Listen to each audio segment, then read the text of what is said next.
أعوذ بالله من الشيطان الرجيم. بسم الله الرحمن الرحيم.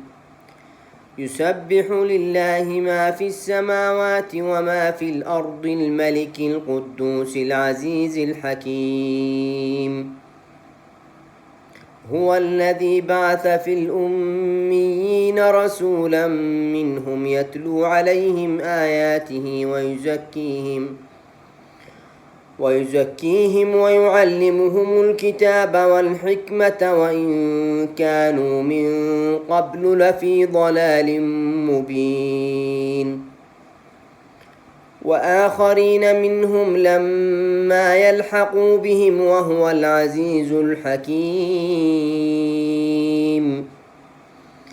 ذلك فضل الله يؤتيه من يشاء والله ذو الفضل العظيم.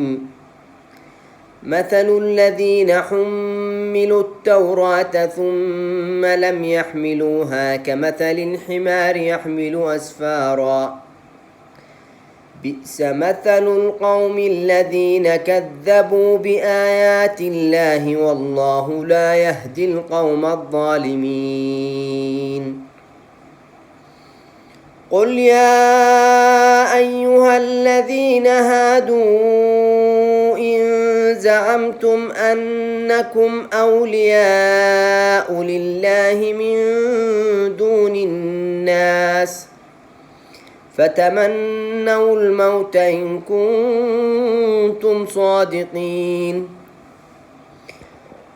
ولا يتمنونه أبدا بما قدمت أيديهم والله عليم بالظالمين.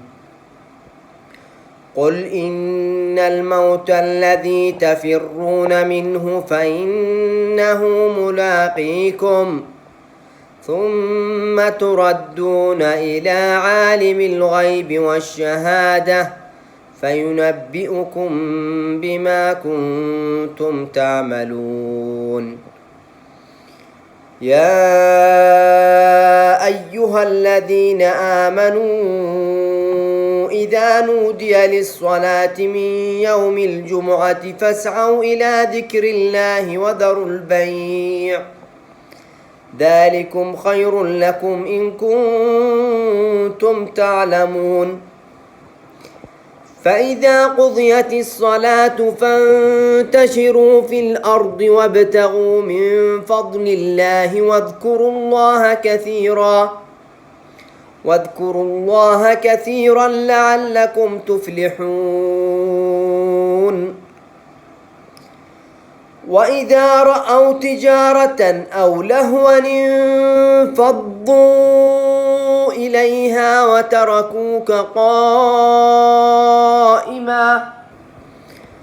قل ما عند الله خير من اللهو ومن التجارة والله خير الرازقين.